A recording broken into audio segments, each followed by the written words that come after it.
morning, fourth class. This is fourth chapter of your science book and it is second video of the same chapter. तो हमने यहाँ तक इसको read कर लिया था, आगे रीड करते हैं. Which thing do you think let a substance change its state to another? तो क्या चीज़ लगती है, ठीक है, चेंज करने में एक चीज़ को दूसरे से. Transfer of heat cause changes in state of substance, ठीक है, जो हीट का जो एक ट्रांसफ़र होता है उससे ही कोई चीज़ चेंज होती है. Molecules of a substance get more energy and become active and faster when it gains heat. तो मॉलिक्यूल्स जो होते हैं उसके अंदर के वो उनको एनर्जी मिलती है जब उसको हीट देते हैं, तो इसलिए वो एक्टिव हो जाते हैं और start moving away from each other, एक दूसरे से दूर भागने लग जाते हैं. While the substance losses heat, और जब वो हीट खो देते हैं यानी कि जब ठंडे होते हैं तो फिर वो जो है एनर्जी लॉस कर देते हैं and start to move closely, और एक दूसरे के पास आने लगते हैं. On gaining heat water becomes vapour, जब उसको गर्मी मिलती है तो पानी जो है भाप बन जाता है, और जब उसको गर्मी जब वो खोता है तो पानी बर्फ़ बन जाता है. When a liquid is cool down और its temperature it reduce is become a solid which the process is called freezing. जब कोई लिक्विड को ठंडा किया जाता है उसका टेम्परेचर बहुत घट जाता है और वो सॉलिड बन जाता है, इस चीज़ को हम फ्रीजिंग कहते हैं.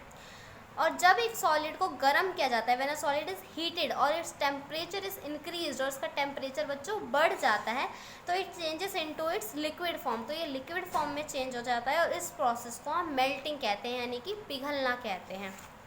आगे देखेंगे. When a liquid is heated or its temperature is increased, it changes into a gas. जब एक लिक्विड को गर्म किया जाता है, इसका टेम्परेचर बढ़ जाता है तो ये गैस में बदल जाता है. This process is called evaporation, इस चीज़ को हम एवपोरेशन कहते हैं. और हीटिंग अगर स्लो हो या हीटिंग फास्ट हो तो इसको हम बॉइलिंग भी कहते हैं यानी कि उबलना. When a gas is cooled down और its temperature is reduced, जब गैस को ठंडा किया जाता है, इसको टेम्परेचर इसका कम हो जाता है तो ये लिक्विड बन जाती है, इस चीज़ को हम कंडेंसेशन कहते हैं. जैसे कि आप देखो कि भाप उड़ निकलती है पानी की और आप उसके ऊपर एक प्लेट रख दो तो प्लेट के ऊपर भी वो भाप जमा होकर पानी ही बन जाती है दोबारा से, तो गैस जो है पानी में चेंज हो गई यानी कि गैस लिक्विड में चेंज हो गई. तो ये दिखा रखा है मेल्टिंग, फ्रीजिंग, है ना, कंडेंसेशन, बॉइलिंग वगैरह. आगे देखेंगे सॉल्यूट, सॉल्वेंट एंड सॉल्यूशन क्या होता है. तो when we add a solid to a liquid it sometime dissolve and disappear totally. जब हम कोई चीज़ डालते हैं पानी में तो वो घुल जाती है और गायब हो जाती है, जैसे कि नमक हम डालते हैं तो the matter that dissolves totally, जो चीज़ पूरी तरह घुल जाए, डिसॉल्व मतलब घुलना, डिसअपीयर इन द लिक्विड और गायब हो जाए पानी में, उसको हम सॉल्यूट कहते हैं. और जिस चीज़ में हम लिक्विड जो है घोलते हैं उसको हम सॉल्वेंट कहते हैं. आप समझ रहे हो ना, यानी कि नमक को हम घोलेंगे तो नमक हो गया हमारा, क्या हो गया नमक हमारा, बोलो, सॉल्यूट हो गया. और जिस चीज़ में घोला यानी कि नमक को हमने पानी में घोला तो वो पानी क्या हो गया हमारा, सॉल्वेंट हो गया. ठीक है. Solute and solvent are together called the solution, और जो दोनों को मिला करके जो चीज़ बनकर सामने आई नमक वाला पानी वो हमारा सॉल्यूशन कहलाता है. The molecules of solute take up the empty space between the particle of the solvent, जो लिक्विड में जगह खाली होती है ना उसमें जाकर के नमक बैठ जाता है, इसीलिए वो पूरी तरीके से उसमें मिल जाता है.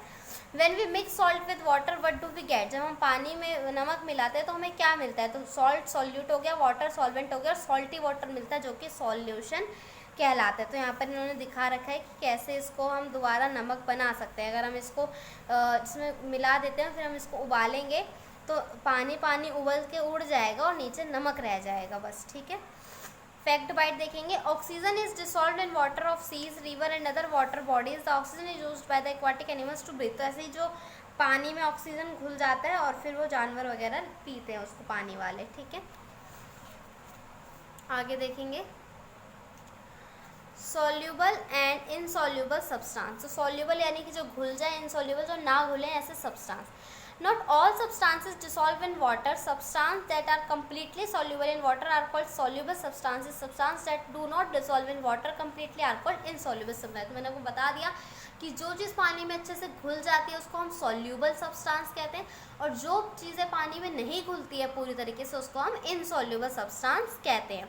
How to separate substances from water. पानी में घोलने के बाद किस चीज़ को कैसे निकालें, तो we know the mixture of solute and solvent is called solution. तो हमें पता है कि सॉल्यूट और सॉल्वेंट को मिलाकर के सॉल्यूशन बनता है. Soluble substance can be separated from liquid by heating it. तो जो चीज़ घुल जाती है उसको हम गर्म करके निकाल सकते हैं क्योंकि पानी तो उड़ जाएगा और जो चीज़ हमने घोली है वो नीचे रह जाएगी. The evaporation is the process in which water completely vaporise on heating and the solute is left behind. तो हमने जो गर्म करके उसको निकाला, इस चीज़ को हम क्या कहते हैं, एवोपोरेशन कहते हैं। The filtration is the method of filtration, एक ऐसा मैथड है जिसमें इनसॉल्यूबल सब्सटेंस को फिल्टर पेपर पे कलेक्ट कर लिया जाता है। ठीक है, इसमें आप देख सकते हो पिक्चर में एक ये है बर्तन, उसमें हमने फ़िल्टर लगाया। अब इसमें फ़िल्टर पेपर लगाया, फ़िल्टर पेपर होता है छन्नी जैसा पेपर, जैसे चाय छन्नी होती है ना, वैसा पेपर होता है। अब पानी में मिट्टी डाली है तो पानी डालेंगे, पानी तो साफ नीचे आ जाएगा, मिट्टी यहीं रह जाएगी। तो इस चीज़ को हम क्या बोलते हैं बच्चों, फिल्ट्रेशन बोलते हैं। आगे देखेंगे सेडिमेंटेशन। अब सेडिमेंटेशन क्या होता है, the solution is left without disturbing for some hour. तो इसमें क्या होता है, बहुत गंदा पानी होता है, उस पानी को हम थोड़ी देर बिना छुए रख देंगे, रखा रहेगा घंटों तक। इनसॉल्युबल सब्सटेंस, अब जो मिट्टी पत्थर कंकड़ ये हैं, ये क्या हो जाएंगे, seats down at the bottom of the container, बर्तन में नीचे बैठ जाएंगे। और फिर जब प्योर वाटर होगा, ऊपर का साफ पानी हम दूसरे बर्तन में ट्रांसफ़र कर लेंगे। ठीक है, इन अनदर कंटेनर। तो इस चीज़ को हम क्या बोलते हैं, सेडिमेंटेशन। तो इसी के साथ आपका चैप्टर खत्म होता है। आई होप आपको समझ आ गई हो चीज़ें, सॉल्यूबल, इनसॉल्यूबल, सॉल्वेंट, सॉल्यूशन, है ना, ये सब जो है क्या चीज़ें हैं।